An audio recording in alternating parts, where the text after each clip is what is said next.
What's up, everyone? It is Mike from the Hardcover Comic. As my collection continues to grow and change, I've started to notice that Image Comics has taken over my shit. I have more Image comic books than I think I have out of any other publisher, I think. And I absolutely love these books. Especially these books, these super oversized, absolute library edition size hardcovers. I love these so damn much. So we're going to take a look at each single one of these books. This is going to be a long video. It's going to be pretty damn long, but we're going to take a look at everything, flip through all of them, have a good time. So let's dive in.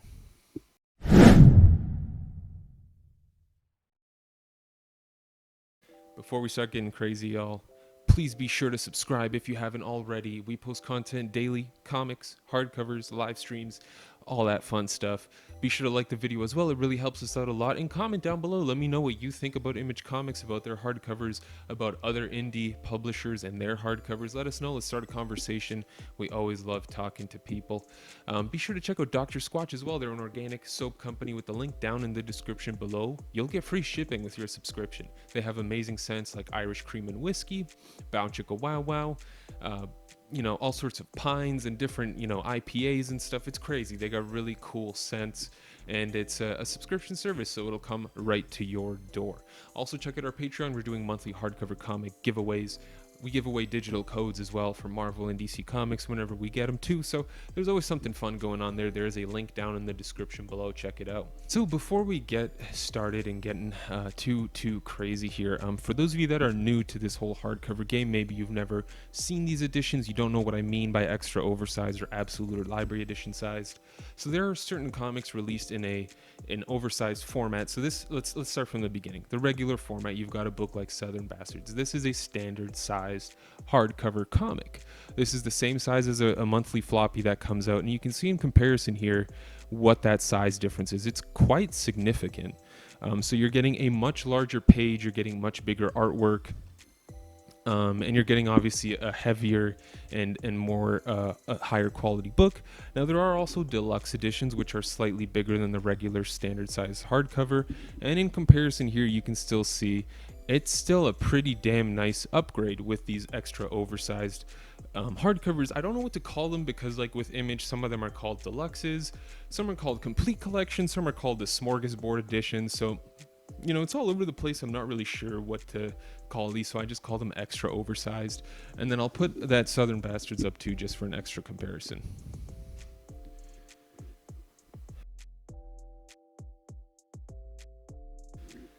Alright, starting off with Chew. The way I'm going to do this, I'm going to break these up because I obviously have limited table space and I have quite a few books.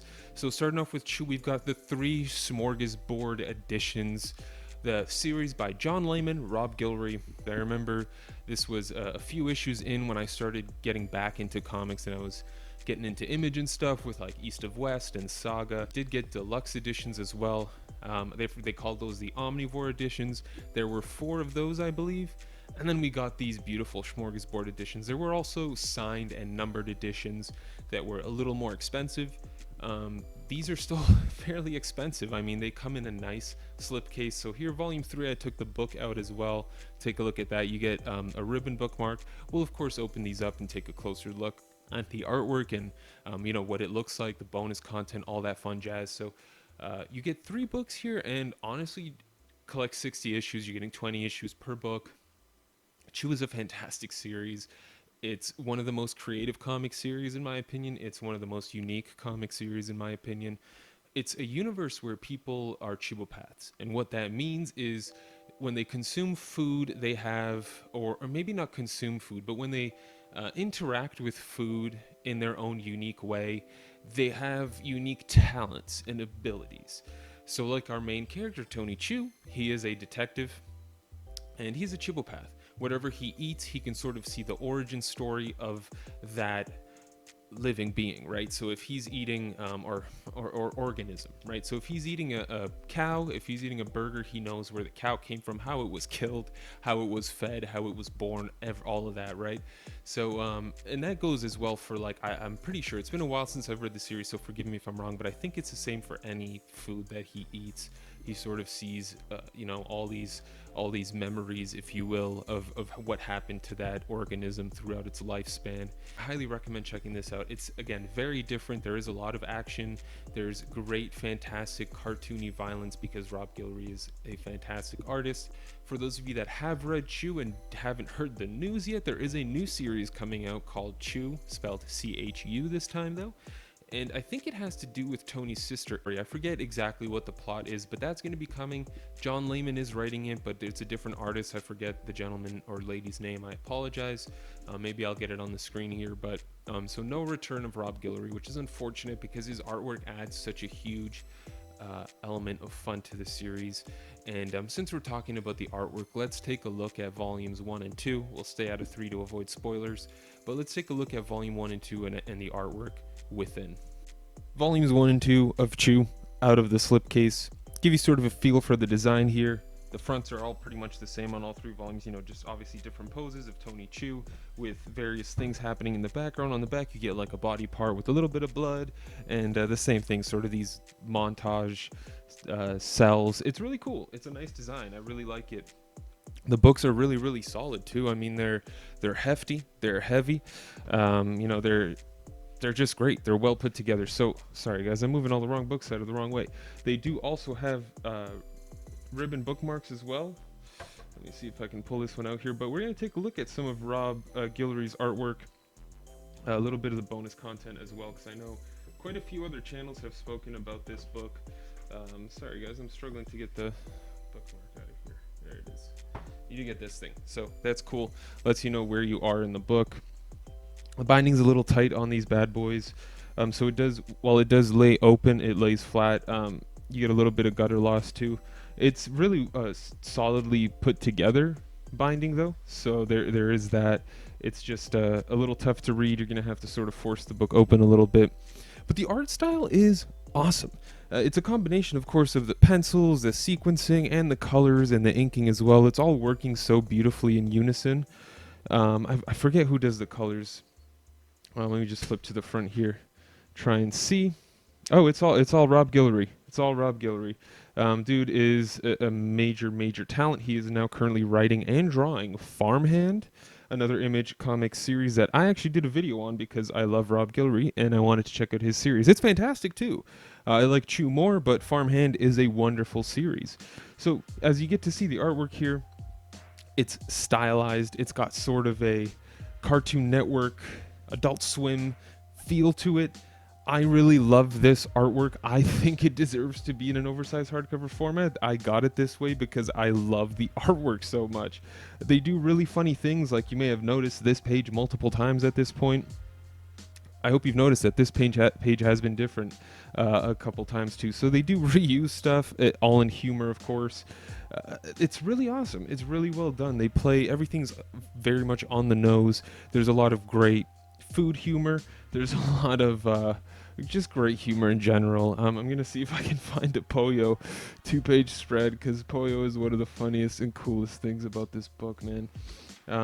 There are these wonderful 2-page spreads with Poyo just kicking some serious hiney. It is a relatively violent series, but at the same time it's super cartoony, so you never take it too seriously. I don't know if I'm gonna go past volume 1 here, just because I don't want to spoil too much. It's still, like I said, a relatively new series. I guess I'm not going to be able to show you guys Poyo, but he has these awesome 2-page spreads that Rob Guillory kills it with. There's some Savant action. It's great. This is such a fun book. All flipping through it, I need to reread this thing now. Damn it. There's a lot of great themes. There's a lot of different things happening. Like I said, here you get to see sort of Tony Chew. Whenever they introduce a new Chewopath, they sort of do this breakdown. Of course, Tony's been around for a while at this point. It's just a reminder of what he does. But they do that for a bunch of different characters as well. And they sort of give you a breakdown of what their powers are, what they do. Awesome artwork there. Let me jump here to the back where you get scripts. You get artwork, character breakdown, cover gallery. So these were for the Omnivore editions. What else do you get in here? Some artwork that even got rejected. Like I said, a script. A lot of cool stuff. Some more extras even. It's really cool. Really, really cool. There's a little self-portrait by Rob Guillory. It's awesome. It's awesome, and I highly recommend you guys check out these oversized smorgasbord editions. If all you can get is the omnivore, those are dope too. But these are incredible. I love these. So let me know what you guys think of Chew down below. Now let's talk about the next book. All right, Luna Bros. So I got 2 of their books. There is a third one out that is extra oversized, and that is Girls, which was probably their biggest book. Honestly, Girls was a story about these women who start hatching out of eggs and killing people, doing messed up stuff. It was a really, really, really wild series that I really enjoy. I wish I could get the oversized hardcover, but it's really expensive. I don't know how these are in terms of price, but I don't think they're too bad to get at this point. The Sword is a fantastic, fantastic story about a female who gets a sword that grants her these incredible abilities. She gets attacked by a group of characters that we get to see on the slipcase here, and they're basically coming after her family to get the sword and to get, the powers that it grants. It's a really great series. I think is around 24 issues. It's great to get it in this absolute size book with a nice slipcase. You get a cool design on the front there, and then that's the spine. And then Ultra 7 Days is sorry guys, trying to keep this thing in the works here, but Ultra 7 Days was a slightly smaller book. It was about 7-8 issues, and it's about these female superheroes who basically have to deal with their lives now that they're famous and they're well known, and they've got to deal with social media and their own drama within between each other and their powers and how the way their powers are changing. It's an interesting exploration of an idea. It's pretty good. And then the artwork for both of these books and Girls is fantastic. It's the Luna Bros. They have their own style. It's very you can very much tell that it's done on a computer. At least it seems that way to me, with really great coloring, amazing lighting, and really great sequential storytelling. I really love these books, especially The Sword and Girls. Girls is pretty messed up. Like you're gonna want to take a shower afterwards. I would say not as bad as Crossed, but it's pretty intense. It gets kind of messed up. It sort of gave me the feeling I got when I watched Gantz. For those of you that watch anime, Gantz was one of those animes that made me feel really nasty and dirty after watching it, because it's so messed up what happens in it. But I love the Luna Bros. I still need to finish Alex and Ada. I hear good things, and I know that they're also working on 20XX right now. So there's a lot of stuff coming out from them. I don't know if they're going to be doing these absolute size books anymore, but these are really nice. I'll show you guys why right now. The Sword. Now, I didn't mention this, so most of the Image hardcover books, as you have probably noticed, are graphic covers. The Sword is a buckram bind. You get this nice imprint here, along with as well as the spine. So Josh and Jonathan Luna working on all of this. A very well put together book. A really well put together book. I just... It's a wonderful series. It's another one of those series that really surprised me. I wasn't expecting to get so enthralled in it. I know this looks like a spoiler page, but it's literally the first issue, like halfway through. I apologize if I spoil something. It's a pretty old story. Skip ahead. Look at some of the artwork from the first few pages. The thing about the Luna Bros is they are not unlike Brian K. Vaughan in that they have ridiculously enticing cliffhangers that make you want to read more. Not only that, but they have a way of keeping you excited with the zoom outs. They'll start something zoomed in real nice and close, and then you'll zoom out and see just how crazy the situation really is.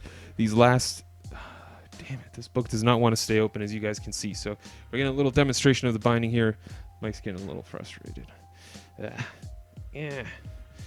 So it does not want to stay open very much, but let's get a little deeper in. It's great. It's a really great series. I like the black outline border as opposed to white. Sort of makes it feel a little more cinematic, but I don't know. Maybe it's just me. It does kind of look like a computer-generated sort of style. Maybe I'm wrong. I don't know. It just seems that way to me. Maybe it's just the coloring, the digital coloring. Maybe that's all it is. I really like it though. I like the style. I'm not, by no means am I saying that it's bad, but it's just different. So let me just real quick lift this bad boy up. We can take a look at the binding. So it's really nice. It may not want to stay open at the start, but like in terms of gutter loss, you're getting nothing here. I mean, you can see the sewing here. It's great. It's a very well put together book. Sorry guys, really well put together book, and a wonderful story, a wonderful dark twisting story, with a great main character. So not much for bonus content. I don't want to spoil things. I'm not going to show Ultra 7 Days, same kind of art style, just with more superheroics. So the majority of my extra oversized image hardcovers are from one creator. For some reason, something I've tried to talk to Matt Hawkins about, Rick Remender gets a lot of these extra oversized hardcovers. Deadly Class, of course, between Rick Remender and Wes Craig, you get an incredible story about a school of assassin teenagers who go through crazy ass shit as they go through their adventures. It's a story that makes you laugh, it'll freak you out, it gets dark, and it goes through all these different emotions, and you get attached to these characters. And of course, as an image book, that attachment doesn't matter to Rick Remender and Wes Craig. They will kill off whoever you love, and this is fantastic. It's really, really damn good. It is not for children at all. This is strictly for adult readers only. Wes Craig's artwork is fantastic. In my opinion, he deserves this oversized hardcover format. I know it's not like ultra detailed and it's not like a Jim Lee type of style, but it's awesome. He packs a lot of detail into the panels that he does do, and his action, the way it flows, feels very dynamic and exciting, and the colors are beautiful and extremely well done. This is a perfect example of how to do sort of it's a teen drama book, really, at the end of the day, but it doesn't feel like it's for teens at all. There's a great issue, especially in volume 1, where they go to Las Vegas tripping on acid. Wow. Really powerful stuff. With Rick Remender, in terms of his writing, you're always going to get really cool plots and really cool ideas. Very general, repetitive concepts. The idea of, is there a god or not? Is religion pointless? The inner monologues are all sort of a Rorschach style. So it gets kind of repetitive, and you can always distinguish a Rick Remender book from a different writer's book. But thankfully, the stories are still incredible, and none of that stuff affects the story or the experience you get reading these books. And I haven't even started talking about Black Sign. So I've actually got the first printing of volume 1, not the remastered version with better binding. The first printing was terrible binding. It's pretty much glued to the spine, so it doesn't really stay open flat. You get a lot of gutter loss, and it's unfortunate. There is a remastered version which has far better binding that I highly recommend you get, which is great because Matteo Scalera's artwork is the shit. Rick Remender gets the best artists. I'm still surprised we haven't seen a 7 to Eternity oversized hardcover. I really hope we get one for Death or Glory, because Bengal is a phenomenal artist. And I love Daniel Acuna. I think it was Acuna who did. Maybe it was Opeña it was Opeña. My bad. It was Opeña who did 7 to Eternity, and I need his artwork in oversized hardcover format. Rick Remender has ridiculously good artists, and I'm very excited to see what series he gets going in the future, and hopefully we get to see them all in oversized hardcover format. So this is the first set of books that I've got for Rick Remender from this image collection. And let's take a closer look at the artwork in both of them so you can see why you need these hardcovers. Deadly Class. Look at that pink. Look at that. I love that image has these super bold colors. Oh man, I love it. Deadly Class is all attitude, all style. It's absolutely wonderful. You get an intro by David Lapham. The pages are of fantastic quality, but as a result, the book has to be held to stay open. And this is a perfect. So when I say that an artist is not overly detailed, or not incredibly detailed, but draws action sequences in a way that flows, in a way that's dynamic, this is exactly what I'm talking about. You've got these sharp diagonal panels, sort of, adding that sort of speed element to them. Anything slanted, you always start thinking of like drifting or something like that. And then of course you do actually get drifting with the motorcycle chase scene, and then you've got a character jumping through the air, maneuvering inside and out of their own of the panels in the sequence, sort of as time passes. It's really well done. Like, this is what I'm talking about. This is why Wes Craig deserves this oversized hardcover format, and that's just a piece of it. So I realize now I need to start giving bigger shout outs to folks who color. Lee Luridge and Jordan Boyd, wow, they're adding an incredible layer to this artwork. As you can see here, Wes Craig is not only incredible at action. You get a great comparison here. You've got some dynamic action shots, and here you've got more of a character piece, right, where you're looking at a character's facial change react to the point where you're looking at the lines around their eyes. That takes work. That takes work. That takes a risk, and it's one of the reasons why I love Wes Craig's artwork so damn much. And I should correct myself because I say it's not detailed, but that's a lie. That's a lie. It's pretty damn detailed. Let me see here. I think the acid pages are around here.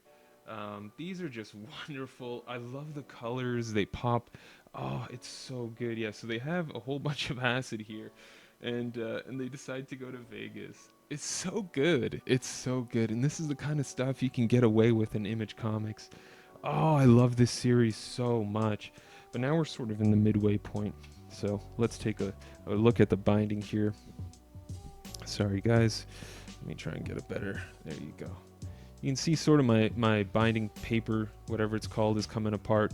My book block paper, but it's wonderful. The pages are really thick, so they're nice quality, but as a result, you have to hold it open. That's literally the one downside. In terms of bonus content, I mean, you're getting a whole lot from the process. You're getting a whole bunch of bonus content in general. Covers. Here, guys, covers.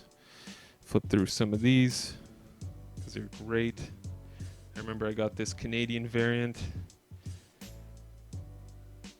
It's cool. And then you get, character designs,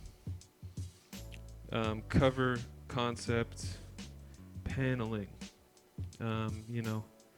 It's great. Oh, this is so awesome. This is really cool. Scripts. It's great. And some background info on the creators with some more super pink pages. I'm not going to show volume 2 again just to avoid the spoilers. You guys can take a look at the back of the book there.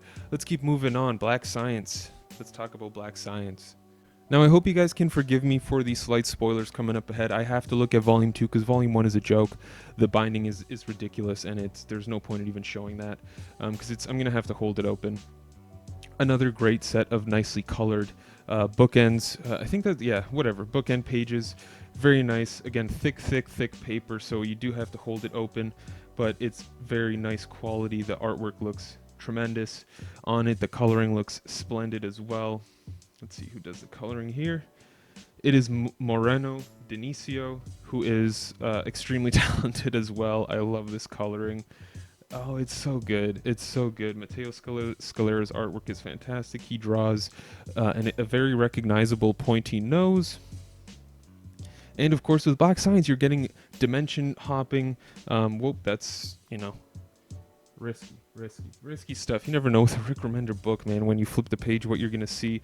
A book about family, a book about honor. It's a book about becoming bigger than yourself, discovering something that becomes, that elevates you past the status of a regular person, and trying to just fix problems, trying to fix your own problems, your internal problems within your family. It's a story about control and science getting out of control, and societies getting out of control. And it's fantastic, man. Black Science is one of those stories that you can keep revisiting and you'll never be disappointed. It changes quite frequently, so you're not beating down the same boring path over and over again. Characters go through some serious story arcs in this book, and all throughout the whole thing you're getting this lovely artwork. And for that reason, you got to pick up these oversized hardcovers. So we got a nice page here in the middle, relatively in the middle anyway. Look at that binding. It's fantastic. Let me tell you, volume 1 looks nothing like that. I don't want to show you because it's embarrassing. And then here you can already see how much bonus content you're getting. So a significant amount of bonus material. You get some variant covers there. You get to see that Uncanny Avengers. I don't even know if we should call it a parody or a tribute. There's a Spawn one there. Really cool. I think that was Spawn anyway. I might be going crazy. It's a lot. It's been a day, but some really cool bonus content in the back as well. All extra oversized.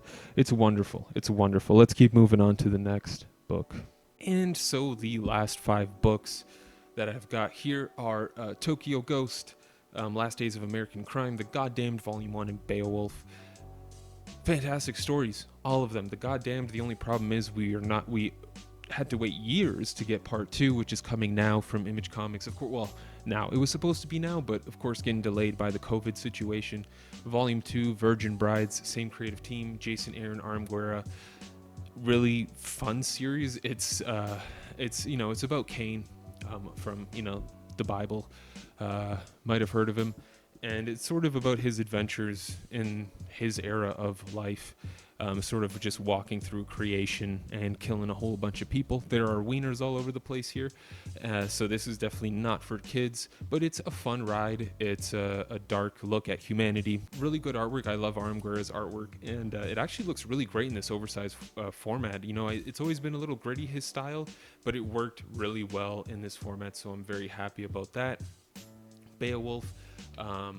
Beowulf's great. I really enjoyed Beowulf. It's a retelling of the classic folklore tale from, I believe it's from Norway, of course, of the legendary warrior Beowulf who comes and defeats Grendel.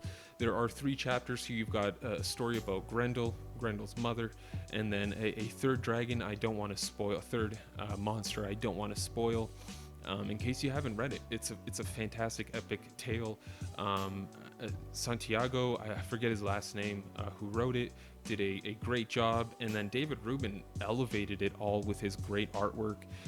It really works on this oversized hardcover format. He's got sort of an animated style as well, similar to the Luna Bros that I mentioned, but it's really interesting. It would be like a really cool stylized cartoon. I love it though. I love his artwork style. I'm not sure how to really describe it. It's different. I'll show it, I guess, and you can decide from there. Last Days of American Crime, Rick Remender, Greg Ticini. This was an older story that they did many, many years ago, about sort of a time in the U.S. when they're 2 weeks away from illegal activities being impossible to do. There's going to be something broadcasting in the airwaves, the 7G cell phone network that's basically going to stop people from being able to commit crimes, forcefully stop them from being able to commit crimes. So you got a group that's trying to do their last job, get out of town, get out of the States, go to Canada or Mexico. It's great. It's really, really cool. And what's cool about this is if you get this and then you get Low, which I'm about to mention here in a second, you'll get to see Greg Ticini's artwork back then and what it looks like now. It's a little different. It's surprisingly different, but I will also show you guys that in a little bit here. The last book I want to mention is Tokyo Ghost. Sean Murphy, Rick Remender. Since DC hasn't put any of Sean Murphy's work in absolute size yet, this is the best you're going to get, and it's a good story. It's, I think it was like 12 issues, 11 issues, but Sean Murphy crushing it on artwork. Rick Remender doing his thing. You've got a dystopian future where people are addicted to technology. They're always basically juicing up, hooking themselves up to the internet, getting as much advertisings all over the place. And it follows 2 characters. They're a couple, and one of them's addicted to this technology. The other one's trying to save them from it, and they're trying to save the world overall. It's really, really well done. It's very beautiful. It's very emotional as well. Rick Remender is doing really great work at Image Comics. If you have the opportunity to pick up any of these, you definitely should. The last book I want to mention, actually, Tokyo Ghost, was not the last one. The last one is Low, a series by Rick Remender, Greg Ticini, basically where people on Earth fled to the surface and ran to the waters. So everyone lives underwater now, and there are, of course, bad guys under the water who want to gain power however they can. Really, really fun series as well. I know it has returned lately, so hopefully we see a volume 2 in the near future. I'm not sure what issues we're missing. If someone does know, please be sure to comment down below. But I mean, that's it. We're going to take a closer look at all these books, but all of those are, aside from, I think, Girls, I think I've got most of them.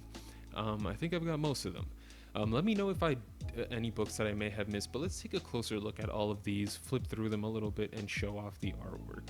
All right, so The Goddamned is kind of a risky book for me to show because it's got a lot of nudity, a lot of violence, a lot of peepees, and there's not much. There's not much to show. I'm going to spoil the whole story, showing you guys 30 seconds of content. So just really quick, showing off that it is signed by Jason Aaron, and just a little flex there. So it is a small book. You can hold it in your hand. It's not going to stay flat open. Like I said, a lot of peepees, a lot of bum bums in this one. So if you have children around, do not let them get their hands on this book. A lot of blood, a lot of violence. And it's great for us adults who love this stuff. If you're a fan of anything barbaric and medieval, you will like this book a lot. It's very dark and very gross, but it's very well done. R.M. Guerra's artwork is incredible. A lot of times he can be very gritty and very loose, with a lot of line work. In this, he is crushing it. I'm very lucky with the pages I'm turning to, let me tell you guys, because it's just showcasing how phenomenal his artwork is. You can see all the detail, and it's, again, it's why it deserves to be in an oversized hardcover format like this. So be sure to check this out. I'm hoping volume 2 gets finished and we get another oversized hardcover in our library. Hopefully it doesn't become a Southern Bastards Volume 2 where we never got it, but that is The Goddamned by Jason Aaron and R.M. Guerra. Let me quickly shout out the colorist here because that's something I've decided I need to do. Colors by Guia Russo. There you go. Big shout out. He's awesome. Beowulf, Santiago Garcia and David Rubin. Let's quickly check the colors before we get into it, although I suspect David Rubin maybe did the colors. I think he did, yep. So there's a lot of artwork in here. Very thick pages again. You get some great artwork. Interesting storytelling where you've sort of got two different timelines happening at the same time. Really fascinating, really fascinating. It's a really good story. There's a lot of sacrifice, there's a lot of tragedy and a lot of guilt. A lot of guilt hanging on a lot of shoulders and people letting their egos speak for them.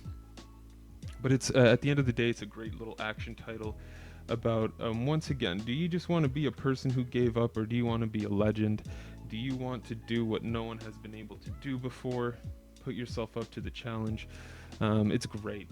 And there's 3 chapters in total. You get Grendel, you get the mother, and then you get the third sort of demon monster. It's really good, and all throughout you get sort of that consistent David Rubin artwork that kind of looks like a Samurai Jack kind of style, right? A little bit. I don't know. I haven't read much that David Rubin has drawn. The most recent thing that I read by him, that was drawn by him, illustrated by him, was Ether with Matt Kint.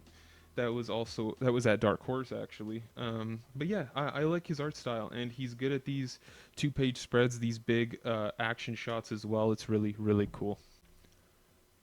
The Last Days of American Crime. I'm going to talk about Low after this, just so we can take a look side to side at the difference between Greg Ticini's artwork. Greg Ticini did color and pencil this, did all the artwork for this basically.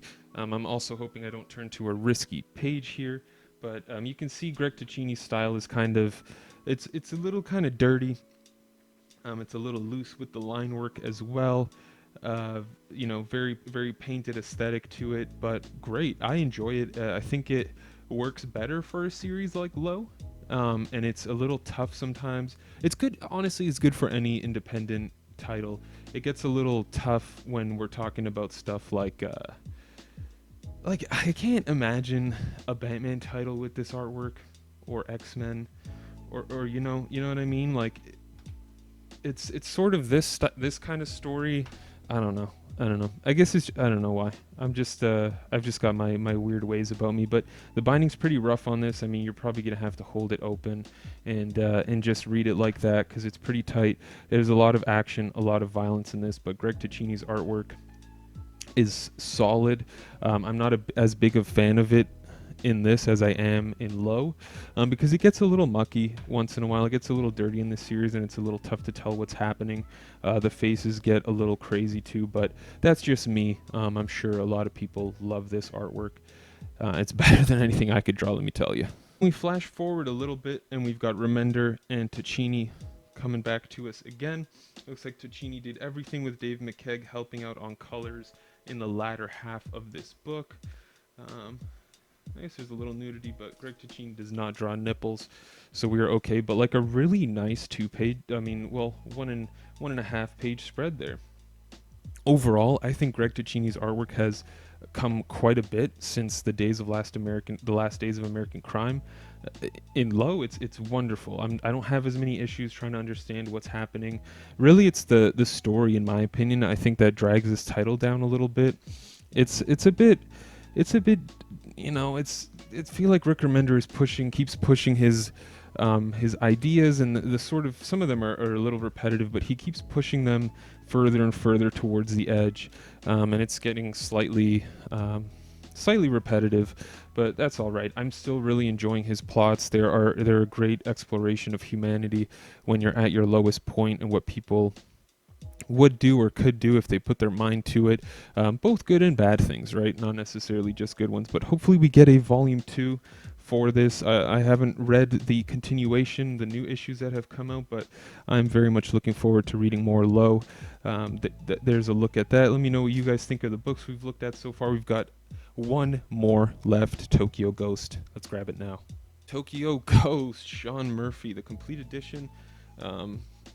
I forget what the name of the colorist is, but I do need to give them credit because they deserve it. Matt Hollingsworth, fantastic job. I feel like I don't give colorists anywhere near enough credit, as they deserve way more credit than I give them. Sean Murphy, you're going to get some beautiful cars to look at. You get some really nice custom motorcycles in here as well. Hopefully I can find a nice page with them. But this is, like I said, a series where technology is playing a big part in things. Things have become really have been pushed to their extreme edges. But then, at the same time, there's a balance to it, right? People are consumed with technology, but then you've also got these areas that are overgrown with nature. And you get to see, again, Sean Murphy not only in oversized format, but we get to see his different styles, right? As he's dealing with different environments, different atmospheres. Of course, different plot points and different types of action scenes. Sometimes you've got gunfire, sometimes you've got car chases, sometimes you've got straight up samurai sword duels, explosions, car chases, motorcycle chases, technology going crazy. It's really, really wonderful, and this is the absolute best format to behold it in. Of course, as with all the other Rick Remender titles, there are going to be some nipples, there may be some peepees. It's Image. You're going to get 18 plus stuff. We're talking about the wild dystopian future. You never know what it holds and what kind of body parts you'll see in it. So that's it, though. Those are all of the Image extra oversized hardcovers that I've got in my collection. I know Girls is one that I don't have, that I missed. There are also, of course, plenty of others, like the beautiful Spawn Library editions, the Invincible Library editions, and many, many more. I wish I could have them all, but a lot of those are very, very expensive. So I'm glad with the ones I have. What extra oversized hardcovers from Image Comics do you have? Or do any of these interest you? Be sure to subscribe if you haven't already. We post content daily. Hit that notification bell. YouTube will let you know when we do post new content. Be sure to like the video as well. It helps us out a lot. And let's start a conversation. Comment something, anything down below. Anything. Let's just talk about comic books. If you're not interested in that, you might be interested in Dr. Squatch. They are a subscription service that will bring soap to your house on a monthly basis. With the link down in the description below, you'll get free shipping. Then also check out our Patreon. We're doing monthly hardcover comic giveaways that you get to vote for, you get to decide upon, and you can possibly win for just $1. Check it out, link down in the description below.